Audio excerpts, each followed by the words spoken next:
Ladies and gentlemen, manze, it's been a minute kabla tujabanja hapa hivi kwenye show.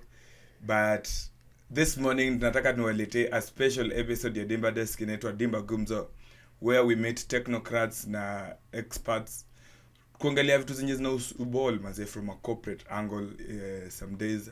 Like today we are going to talk about resource mobilization in football.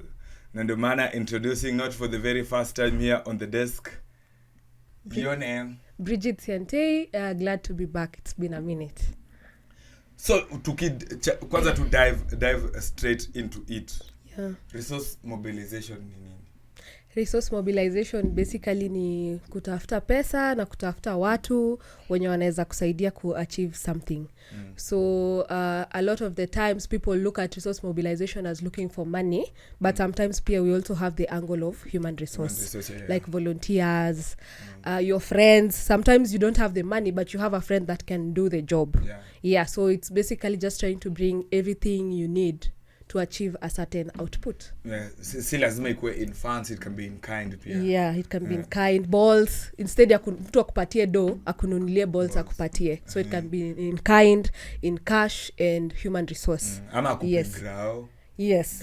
Niliona juzi FC Leopards ati sijui mongea na Kenya School of Government. Kenya School of yes. Wapewe grao. Yes. At competitive rates. I didn't really understand that. Yes.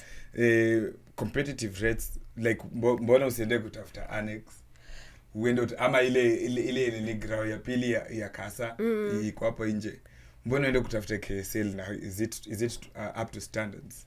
So I think wanaangalia they have a vision, because part of resource mobilization is partnering with learning institutions, partnering with NGOs. So in as much as watapata discounted price, one, KSG can benefit from people of course they have a conversation around maybe FC kuwasaidia kuimprove your uwanja, maybe some players from they have KSG Ogopa FC, so maybe some players from that team can transition into AFC later. Yes, so basically I know they have a partnership na kuna details wameongea hapo ndani, but ni around here, of course discounted price, because una imagine kulipa grao kila siku the normal rate that is going to take a toll on their finances. So of course could reduce the amount of money they spend, partnerships to ensure that the players wa KSG can transition into AFC, but also from the KSG side they are going to benefit from maybe improvements in their pitches. Yeah, because in resource mobilization every party has to be benefiting. Yes. So what are some of the strategies that maybe a resource mobilizer can use to source for funds? Maybe in this field, maybe in this conversation, maybe we talk about football. Yeah. What are the strategies like zenye mtu anaweza tumia as a resource mobilizer? Maybe not specifically a resource mobilizer, but someone who's watching this episode now. Yes. For so long amekuwa anashindwa how can we source for funds for our team, because you agree with me, man, the funds ndemekuwa the biggest challenge to any football team. Yeah. Like you cannot make moves without funds. Yes. Na pia ukipata kuna watu wenye unategemea sana for the funding, inamaanisha you have to lean into their objectives and goals. So unachana na zako una follow. So strategies za kutafuta fund. Yeah. So of course football is money and money is football. Yeah. Hata na economy ya Kasongo, everyone needs money for everything, for food, for rent, for clothing, for all that. It applies also to the football clubs. You need money to pay players, you need money to hire pitches, na kama hauna, you need money to jenga a grao, you need fuel for your bus, you need to purchase that bus, you need to buy sports equipment. So money is everything. So if I am to be in a football club, ama an advice to someone that wants to start a football club, to assume this is a consultancy. Yes. Yeah, and they have approached you. Yes. How can we source for funds for football club? So let's say I'll give an example. Football club A has approached me to do resource mobilization for them.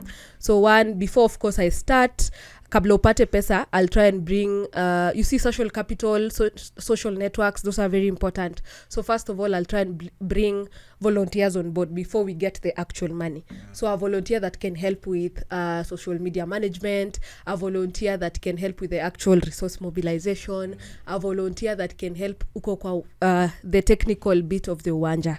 And then two, of course, you have to go to if I'll approach a corporate. Corporates have CSR funding. Yeah, and sports is, you see, sports inatumika for a lot of things, for talent development, for livelihood, for peace, sijui for what.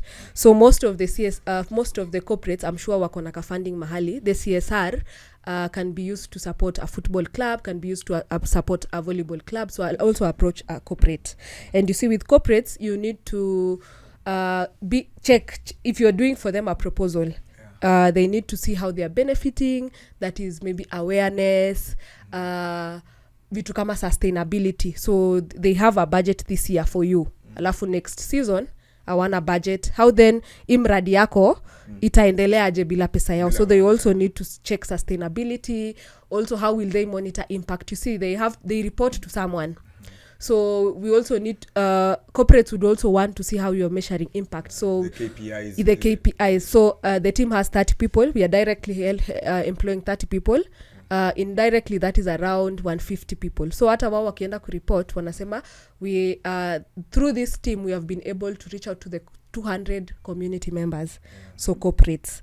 Also partnerships with NGOs, partnership with like learning institutions, like we've said, partnership na kama KSG, even how teams go and saisi kuna yo Kenya Secondary School the KSS that is going on, the secondary school games, whether ni volleyball, whether ni football, just partnering. Tunasema sasa kama ni Kariobangi Sharks, they are partnering with St. Anthony's KD.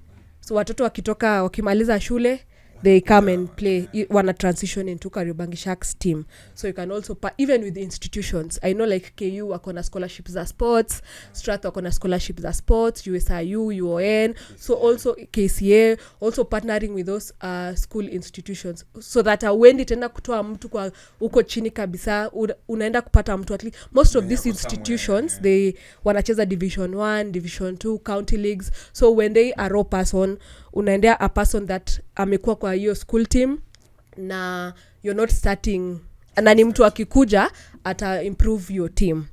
Yeah, also applying for grants. There are a lot of grants outside there, sports grants, let's say from the UEFA Foundation, FIFA Foundation.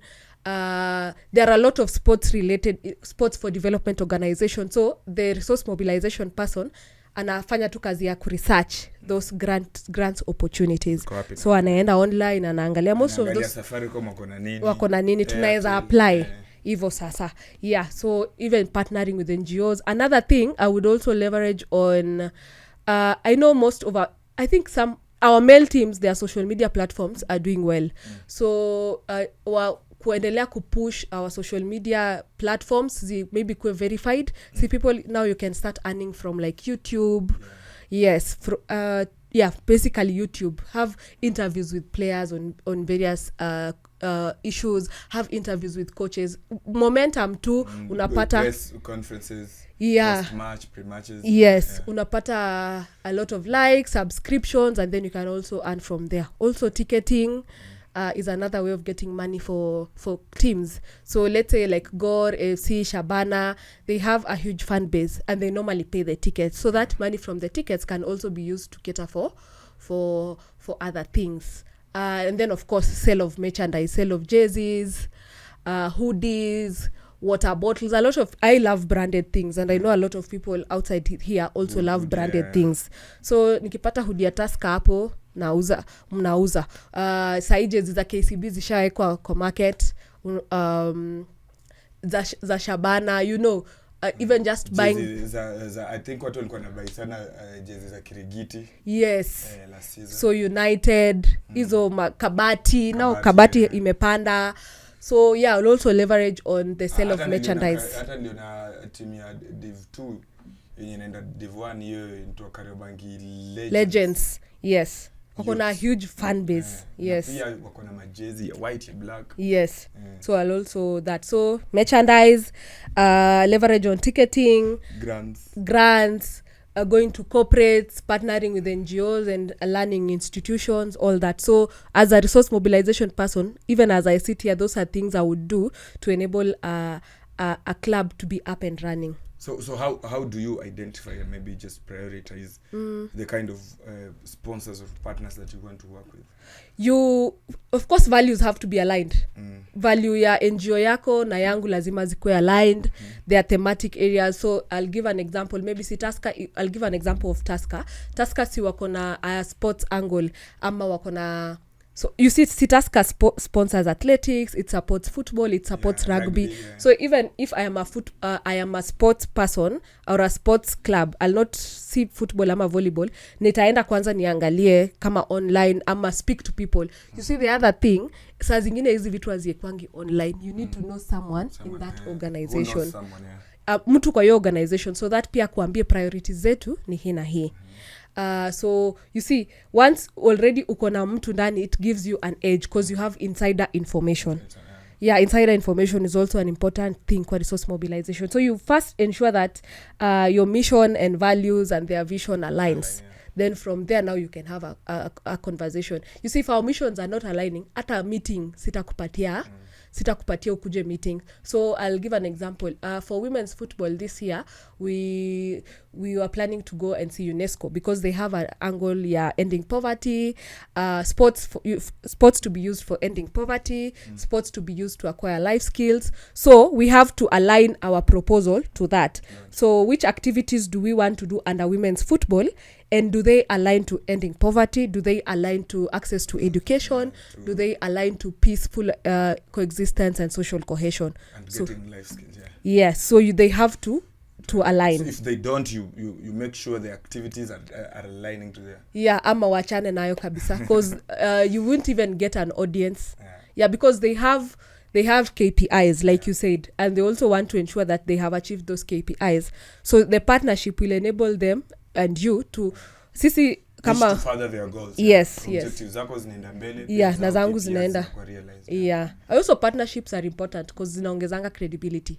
So now we say FKF has partnered with UNESCO. That's a big deal. When you go to the next donor, first uko na accountability, uko na credibility. So walisupportiwa na UNESCO. So our money is safe. So these people are serious people. So you see the problem with having kwa hii football industry ni lack of trust, lack of accountability. So once UNESCO has supported you, then definitely it's easier for other donors to come on board. Bet Power wali support like women's football the other season. So now a lot of other sponsors can come on board because of that. Even for all debates, kuna ile time they launched their support for the men's team.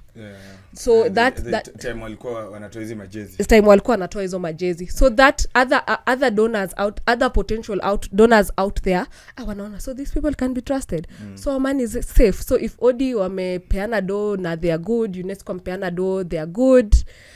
So that encourages donors to come on board, and that is what I think this entire regime is trying to do to try and bring sponsors, especially corporate sponsors, back into the football scene on board. Now another maybe important question is, how do you make sure you prove value for their money in such a way that inakupatia a competitive edge when you are bargaining for maybe the funds that you'd need? Because case in point, juzi kumekuwa a lot of row online from the fact that the Federation of Kenya ilipewa 1.12 billion for 10 years, and yet kuna a football team in Tanzania inapewa almost the same amount for 3 years, and people were like, okay, value makes sense in the long run. But maybe pia federation, when they're going to negotiate, walikuwa naona they need this more than they need maybe the sponsor more than the sponsor needs. So how do you make sure maybe you get the right deal. Because pia ukienda pale waone okay, you have something you want to offer, but pia terms zako zenye unakam nazo azikufavor. Hakuna mtu atakusaidia ku make sure your terms zinakufavor. Lazima uketi chini pia uangalie na organize uhakikishe the terms that you're getting from this deal zero. So how do you make sure you don't get a raw deal from sponsorship? First, what uko na nini? One, we didn't I'll speak from one, we didn't have anything. So we are now going to SportPesa, ni kama tumeanza fresh. So from where I sit, hata FKF wakienda kuongelesha SportPesa, ule mtu mwingine wa SportPesa nawaambia nionyeshe mko na sponsor gani kwanza. So first we didn't have anything, and them coming on board itatufungulia njia. I believe that itatufungulia njia ingine na other partners. Two, we can't be comparing ourselves with Tanzania. We are very far behind. One, in terms of what, okay, sijui kama tunafaa federation. Of course, those are two clubs and this is a whole federation. Yeah, so what are you first bringing on board? Do you have like nimetoka tu kusema sahi, tumetoka kwa regime yenye ilikuwa na lack of trust, na lack of accountability, na lack of transparency, and we are starting afresh. So of course we will take whatever they are giving us, but I hope that in that document kuna maybe clauses za kusema after 3 years we can renegotiate, because after 3 years tutakuwa tumemove a step closer. Mafans watakuwa hoping mafans watakuwa wameingia study, they'll be reduced hooliganisms, because that is also something that scares away corporates, reduced hooliganism and all that. So I am hoping, I haven't seen hizo vitu zinafichwanga. Yeah, but I hope that there is a clause that maybe after 3 years we can reevaluate the deal, because of course that was a raw deal, but hatuna anything. Tunakuja from a point of nothing. Yeah, we are coming from a point of nothing. Hatuna anything. Also the stakeholders I am informed that the clubs walikubali hiyo do. There was a meeting and the clubs walikubali hiyo pesa. Hiyo ni kama 300k kwa mwezi. What Star Times were giving us back in 2020 ama ni 2021, hiyo time when clubs were getting 300,000 per month. So I hope that moving forward, even I'm hoping after each CHAN, because we've seen my fans wamekuja study, is it possible for these fans to transition into club football? And then now once we have the funds, hakuna hooliganisms, and even the teams, they have sponsors on their own. Unaona hizi teams zilikubali 300k because some of them per month, because some of them hawana hata hiyo pesa. So wanachukua tu kenye iko. Kuna KPL yenye ina 300k per month. I am sure. A lot of teams have been struggling with finances. We know akina Talanta, those people have been struggling with finances. So for such a team that is struggling, 300k per month it's something. As opposed to nothing. Yeah, so the teams also pia wa improve, ndio isaidie pia federation when they are going to bargain. Because now they'll have a bargaining power. So we have funds, the clubs are doing well. Security is a very huge issue. Corporates don't want to be associated with the hooliganism and insecurity. Also pia pesa mlipatiwa, are you able to Odi walipea FKF pesa during the congress, there's usually an AGM. Are you able to like lay it out, this money was used for this money was used for this, the impact, that your communication pia inasaidia. And I think once, because now we have SportPesa on board, after 3 years we can also look for other partners, maybe partner with a hospital, wakupatia ambulances for the teams, partner with county governments so that people can use the fields that are under the county governments, ndio hiyo pesa yaku hire grao itumike for something else. So it's just all round. I saw the Nairobi East League, they partnered with a certain hospital to be providing ambulances for those league matches.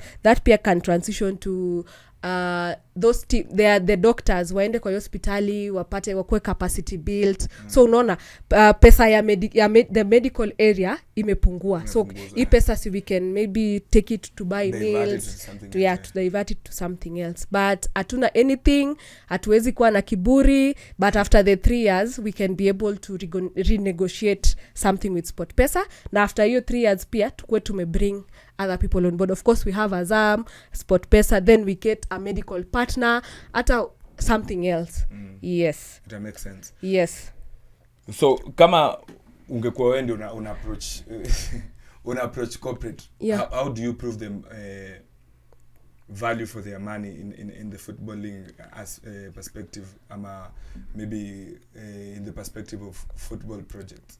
How do you prove to them that they can get value for their money if they invest in this project or in this particular football team? You'd always have to tell them what they are benefiting from. Awareness, first awareness, awareness maybe kama kwa ground. Like you see, last season Mathare United had Kingdom Bank as one of their partners. So what they did, every match day ya Mathare United, hata kama ni Dandora, hata kama ni wapi, you get Kingdom Bank wameleta tent yao, wanapeana merchandise, they have IC materials like flyers, you are even wameleta watu wa kusaidia watu kufungua bank for free. So that is one thing you tell them, that on match days you get a place where you bring your people, you do brand awareness, you can get access to the fans who are coming to the field. Hivyo pia watu wamejifungulia bank accounts and activations people activations here and there watakuwa kwa poster ya match day. So imagine Mathare United is I think one of the teams huku kwa slums zenye iko na huge following, very huge, niliona kwa huko juu. So uko kwa unawaambia niko your logo will be on all our match day posters. That is another thing. So you tell them how many social media followers, how many people do you reach in a month, and then that is something you can share with them monthly. So kwa post nini yenye mko, this is what has happened. So you see, with corporates, they want numbers. They want to be able to verify those numbers. They want to be seen. They want numbers that are verifiable. Numbers that are verifiable. Pia sustainability. Of course, I've told you about sustainability. They want to see how, if ever they reduce the money, if ever something happens, how then do hizo vitu walikuwa na support aje. Mnaweza see Mathare United on their side they have that logo, waende wacheze kama Mombasa. Watu huko Mombasa si wameona hiyo Kingdom Bank, mtu ataenda ajiulize hii Kingdom Bank ni nini. It arouses that curiosity from people. So you just tell them how they will benefit, the activations, the community engagements. Hata huko Mathare wakienda kucheza huko kwa slums, si watu wanaona jezi iko na Kingdom Bank. A lot of people would want to be associated with that. Even Mathare United themselves can be banking with Kingdom Bank, and they can even get like let's say incentives wapunguziwe kama, because I remember like when I was working at huko for City Stars, we had a conversation with Absa, because all our banking was through Absa. Kuna vitu kuna cost zingine mnaweza tukatia. So just corporates and everyone just wants to know how they are benefiting. So when you're approaching them, make sure they are benefiting, but also make sure that you're benefiting. Have numbers, communicate what they want to hear, have an insider mwenye anakuambia this is what they want, make sure you're aligned to this. Yes. And maybe as soon, let's assume ushapata huyo sponsor. So how do you maintain a long-term relationship with this sponsor? So one thing I've realized now, my sponsor, awatakangi pia kukuwe na very many point of contacts. Sasa mtu mmoja, so you can assign them, inaitwa stakeholder management. So you can assign them one person who will be communicating with them. Ndio their contact person. 2, just establish a feedback, a communication and feedback channel, a proper one. We have this is what is going on, kama ni email, kama ni just ensure that there's a clear feedback mechanism, a communication and feedback mechanism. Also frequent meetings. Na msiogope kuambia hii kitu ilifanyika vibaya ama bana ilikatika, because I'm sure walituma mtu akuje study aone na hamku report. So just keeping them up to date with what is going on. Invite them for those football. Wengine unaonanga hawa dosi wengine wanajuanga tu tuna support kama Mathare, but they have never come kwa ground kuona game ya Mathare. So invite them, even just not saa zingine hata ni kwenda tu out, one for the road. Haifai kuwa kazi kila time, because that is how friendships are maintained. Na hii si kazi tu, this is also friendship. How then do you long term, huyu mtu lazima akue beshte yako.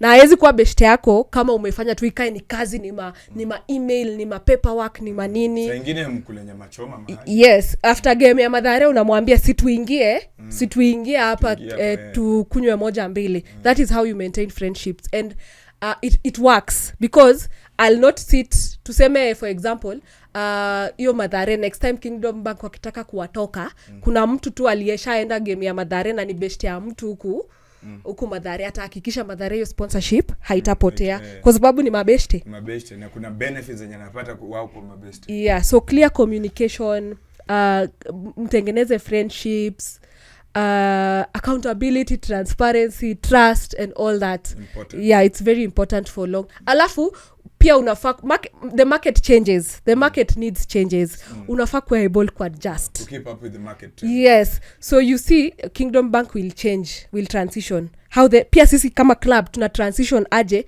to meet their new needs. Yeah, so pia tusikae tu rigid. Tusikue rigid. Yes.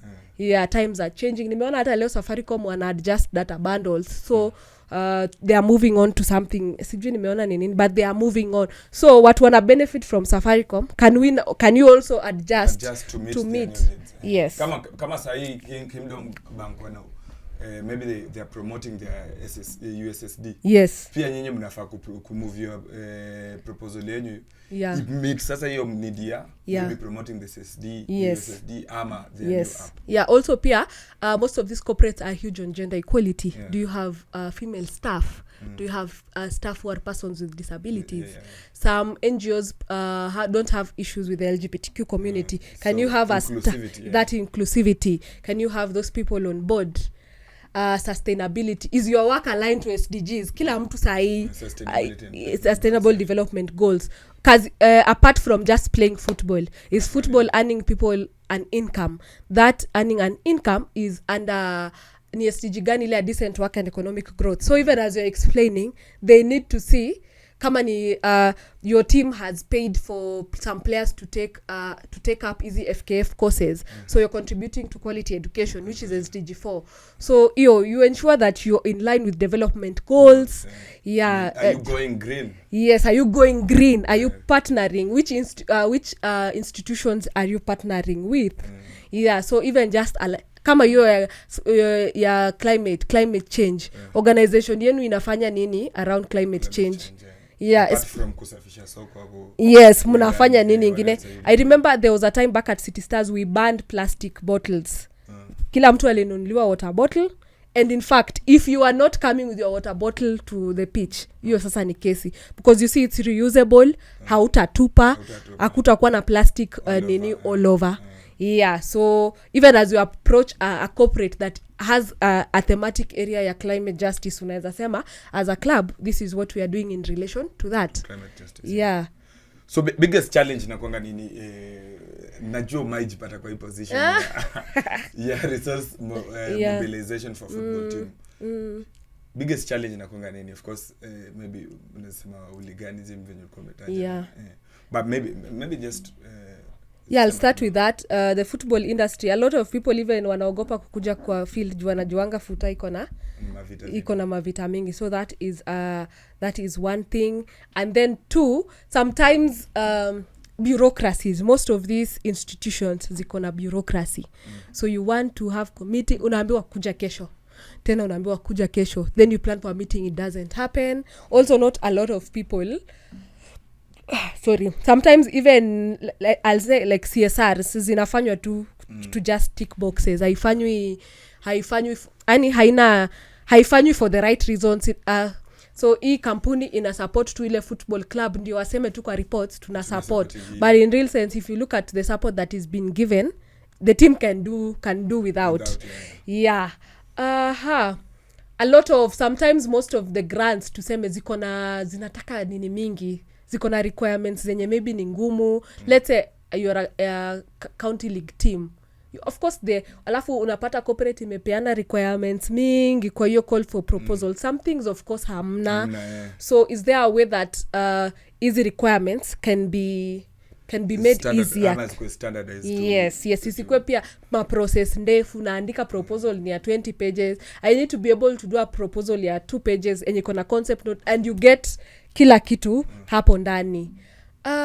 Yeah, so bureaucracy, also not a lot of people in the industry know how to do the actual thingy. So pia industry, I think I've only met like 3 or 4 people in the industry who are in this resource mobilization. Yes. So maybe a call to action to people wafanya hizi courses online. Yeah, zitasaidia hapa mbele. Yeah, also pia pole. A lot of teams watu wako ignorant tu ama watu wataki tu pia kujituma. Hawajui mahali penye. Unajua pia most of the time ni hizi vitu ziko. Yes. But people are not talking about them. Yes. Unaona. Yes. Like unapata Safaricom, they are doing such things. Yeah. Wanaweza kuja wapatie majezi, wapatie balls, wapatie codes and everything, but watu hawajui just how to approach those people, such companies. Yes. Maybe to be aware of these opportunities. Yeah. Is there a way people can be made aware of these opportunities? Ama tu lazima wakwe na insider information, as you've put it? I think ni kujituma tu. You can go online. Me, what I normally do, go online, search for those opportunities and then see whether whoever I am applying for meets. Like ni kujituma tu. Also, yeah, tuseme tu kujituma tu. Yeah, enda utafute. And it's good that clubs ama whatever institutions were set aside someone for that specific role. Where, like, kazi yako asubuhi na jioni ni kutafuta. Resource mobilization. Yeah. Sasa sasa tuko na data analysts. Yes. Video analysts. Yes. Sasa sasa tuko na a resource mobilization person. Maybe hata before I get ahead of myself. Yes. What are some of the opportunities that maybe people can leverage zenyewe, maybe from experience unaweza kuinteract nazo, zenye kama kuna mtu mwenye alikuwa anafuatilia hii episode with a keen ear to know maybe after this episode ni wapi anaenda kuanzia journey yake ya resource mobilization. Some of the opportunities zenye zinakuwa offered na ni organizations gani? Yeah, before I answer that, so also yeah, you see, even when you're dealing with our sponsors, wanatakanga watu wako na transparency. So unapata most of our clubs walipewa pesa, but pia account for inakuwa difficult. That is also another challenge, which makes it difficult. Even maklabu kuije ziko na jina mbaya, juu walipatiwa maybe pesa, for example na Odibet, and then they didn't account for that money. So that is also an issue. Clear numbers, attach photos, hizo vitu zote, spreadsheet ikuwe pale. Yes, mtu hata picha tulienda leo tukafanya hii, ndio hii picha attach. Just I think communication tulipeana, ndio hizi tulikimbia nazo, tulishinda mama tulilose, but this is natumika. Yes, and this is what we've benefited from, and these are the people that have benefited from this partnership. So about opportunities, I think Kenya mimi naweza sema tu ni to be on the lookout for opportunities on the internet, to be on the lookout for hizi top organizations. Hakuna ati mahali nasemekananga tu Safaricom ndio lazima wa Safaricom ndio wanaweza peana hizo opportunities. Like I've said, ni kujituma to just go online and search, call for proposal, sports funding. For example, mimi kama another team enye imeona Mathare imekuwa referrals. So you can also refer kama Kariobangi Sharks to Kingdom Bank, because we see it as already okay. Of course kuna hizo rules that Kariobangi Sharks na Mathare juu wanacheza place moja, dona haezi kuwa the same, but you can always refer someone, another team, maybe an NSL team, to the same bank. So pia referrals. So referrals, Darajani Gogo watume kule. Yes, Darajani Gogo watume, Kibra, Ivo. So referrals, just be on the lookout for opportunities. Have friends in those. Unaona ile corporate club unatakanga, ile corporate ama NGO unatakanga kufanya kazi. Unaenda tu hapo una make friends. Yeah, sasa unaenda kama hapo Odibet, unaona una make friends, alafu au mabeshte wanakuambia, but hakuna ati imesemekana lazima ziko hapo. You just need to think out of the box, try out a lot of things, show up for these matches. Si unajua KCB ina sponsor volleyball, ina sponsor rugby, ina sponsor football. Can you go and au kwa kama we ni watu athletics, si athletics na mnataka KCB, sasa si you can go to these people who are in charge of these clubs and ask them mlifanya aje, naweza yeah, so referrals sana and online opportunities. I think that has worked for me so far and has worked for the organizations I have worked. Yeah, just be on the lookout because they don't nowadays hata ma-NGOs now post vitu kwa social media. So yeah, also pia you go to a space that aijaja, you know, everyone like right now kila mtu wako kwa betting farms, everyone is approaching betting farms to support football, to support sports. Can you go to another corporate enye haina like the other day someone from rugby in Western was trying to get like I'll give an example kama Betika as a sponsor. So utaenda uambie Betika huko Western najua mko sana, unaona, ama you go for hakuna mtu anajua anything about that corporate. Kama ni Mombasa huko unasema I know in this region ama kwa hii industry ya sports hakuna mtu mmesupport.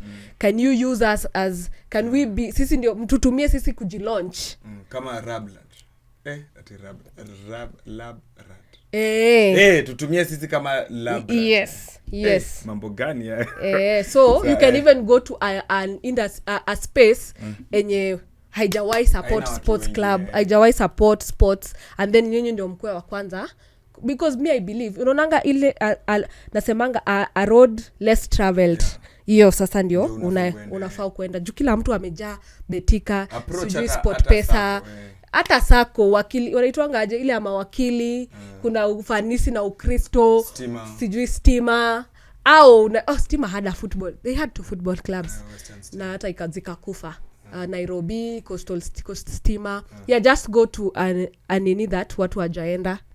Yes, ina make more sense. Yes. So how can clubs leverage on the advancement in social media and digital platforms to maybe put themselves in a position where wanaweza wakapata sponsors and donors and all that?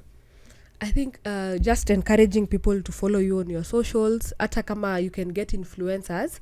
So I remember kama last year ama ni early this year, kama Njoki, she did a thing for the Tusker jerseys. So mimi in such a lot of people went to follow Tusker juu yake, sindio? So also using influencers, hizo ma challenges kama naweza peana jersey, hakikisha umetufuata, have like 10 people follow the club, even just doing fun drives. Unaita fun drives, have content. Unajua most of these clubs unaweza pata ni club ya Premier League na haina hata social media manager ama photos zao hata sijui zinakaaje. Hawana hata mtu wa matunda apige picha gani. Na unapiga you see fans want people, social media space inataka consistency. Social media space inataka consistency, and you see the only way you can start earning from social media is if you're consistent, if you have the followers. So then how do you get the followers? Have engagements na fans online, create content enye si tu match the poster alafu umepotea. Watu wamefanya nini during the week? Watu walienda gym. Did you have like una host kama player, unaombea game ya weekend unaonaje? Yeah, so have content that si ile kawaida, like proper content. Humanize our players pia. Yes. Watu wasionetuni kama ni robots wanaingia gakira kutoka their games, wanachezanga the songs they dance to. Yeah, I remember 2020-2021 Bandari had but the Bandari FC media team used to have like lives na players, and then now people get to know their human side. Niko na mtoto, niko na wife, dream yangu ilikuwa hii, this is apart from vitu za uwanja. Yeah, they used to do that every Friday. So you can imagine sasa juwe kama vile we ni fan wa Kibwage sasa hiyo day akiwa pale online una mobilize mabeshte zako unaingia. Yeah, so content safi, content original, content interesting apart from the normal. Yeah, see at match day alafu umeka lineup, wengine hata wawekangi lineup after game ukishapigwa tena utaki kupost, umeka emotions. Hapana. even get those players to talk about how that loss is affected. It has affected them. And so how do they are they going to bounce back from that? The coaches, the CEO, the fans. Important. Yes. What are the new trends in the resource mobilization industry that maybe an upcoming resource mobilizer should look out for and maybe leverage kuhakikisha akiunda hiyo proposal yake haitafika kule tena tupo nje? Gender equality, ensure that everything you're doing has gender equality ni kila kitu. It might be a male team, but do you have female staff? Are you doing something that, of course, come up for male teams, they have sisters, they have mothers, so explain that in as much as this is a male team, they have female dependents and relatives, so it is benefiting them. Sustainability, you have to communicate sustainability, you have to communicate how you will track impact, but I think generally what I can say, sports funding ziko mingi. Ni watu tu wajitume, get someone who knows how to do the work, also some coalition building. So we can say like Maisa is doing something and another Agakoro Academy is doing something, because some fundings want like an umbrella, like a coalition. Because mi nataka kama, for example, you said nataka kupeana pesa to 5 NGOs, but I need someone from out of the 5 NGOs who I can give the money, alafu nyi mjipange na hiyo. So coalition building, you can have like 5 academies or 5 clubs being supported by the same under the same umbrella.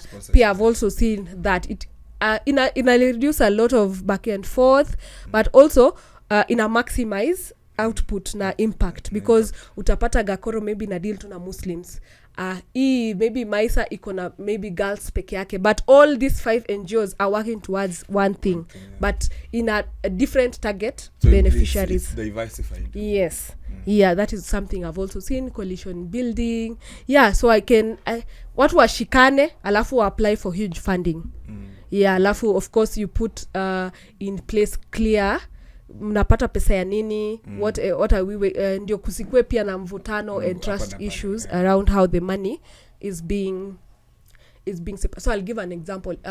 When I used to work at Center for Multiparty Democracy, it's an NGO, so we were getting money from USAID. So Center for Multiparty Democracy used to deal with political parties, then mtu mwingine ana deal na women leaders, then someone else is dealing with transparency, corruption and whatnot, but zote ni towards strengthening electoral accountability. Coalition building, mi naeza taka watu washikane but also just go out to junapatanga hizo pesa ziko tu, but hakuna mtu amekuja ku approach NGO ama corporate anazitaka. So I'd also advise people to go for the not so common corporates, the not so common institutions, that road less traveled. Yes. Maybe if people are looking to source you out for maybe consultation in resource mobilization, how do they find you now? Is there a fee? Sahi you're feeling charitable, philanthropic and sufficiently charitable? So I think people, Bridgit Siantei Kashoi on all socials, of course, apart from TikTok, siko huko TikTok, but they can also Twitter, Facebook, hizo mbili, hizo ndio zinakuanga official. So Bridgit Siantei Kashoi on Facebook and Instagram, Facebook, Instagram and Twitter, alafu kashoibridgit@gmail.com. But nakuanga tu kila mahali, so you can always get me. We can have a conversations about unataka kuachieve nini, who are these people that you want to reach out to. Are we going the NGO way? Are we going the corporate way? Are we going the strengthening merchandise way? So I think that we can also discuss that. So wanitafute tuko kwa DMs, tutaongea tuone vile tutasaidiana, because duniani kusaidiana, and it's also important. Sports industry without money is ni tricky. Utakuwa unaweka harambee kila siku, which is not sustainable. But the sustainability ya harambee ni noma sana. Hii season tumeweka harambee. Next season tena hata watu wanachoka na wewe kwani usaidikangi. FC wameweka membership harambee hii season, next season tena alafu I'm not saying they have that issue, but maybe if money ikuwe misappropriated, una expect tena ama pia the fans hawajaambiwa vile hii pesa ilitumika, una expect the next time unaweka harambe watoke aje, hawawezi tokea. Yeah, so they can always reach out to me on my socials. My email is kashoibridgit@gmail.com. wataweka hapo chini. But wakuje tuongee. Sahi I'm mainly focusing on women's sports. But sijasema ati now men in sports cannot, but there's a lot of money in the men sector, in the men side, whether ni football, whether ni rugby, but there's little resources around women's sports. So that is also and there's a lot of money in the world. There's a lot of money uko inje. Enye if women's sports can wanaweza go out for this money, wata benefit sana, because every funding, maneno ya inclusion, maneno ya SDG gender equality, SDG 5, pesa iko ni sisi sasa tuende tu we apply for those fundings, we approach those corporates. But watu wa feel free to reach out to me. Safi sana. Last words basi tukimaliza the special episode Dimba Gumzo, where we were mainly focusing on resource mobilization. Last words from your side. Watu wa invest kwa women's sports. Now for those for the clubs, whether ni football, whether ni volleyball, whether ni rugby, for the clubs that have you have a sponsor, it is important that there is trust, there is accountability and transparency in how you're handling their money. Hiyo pia itasaidia kuensure that partner is there for years and years. Na pia itahakikisha pia the next people coming wataweza kupata same opportunities. Asante sana mazee for the insight. Me I think naweza brag kidogo. Nilijaribu kazi ya resource mobilization before nichoke. I think I did something for when Daniel Stars. Safari kuma nakonga na hii wanaita ndoto zetu. You can approach them to do anything. Unataka grow, unataka kurun project as a club, unataka wakuje in kind.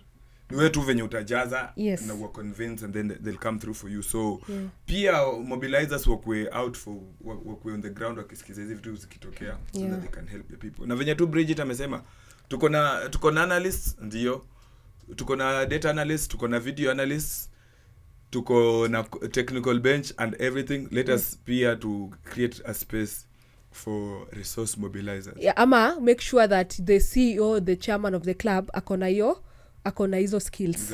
Resource mobilization. So that teams ziko sustainable. Kuna a lot of teams zenye ziko na a lot of talents, but sasa hiyo funding ndio inazidisha nyuma.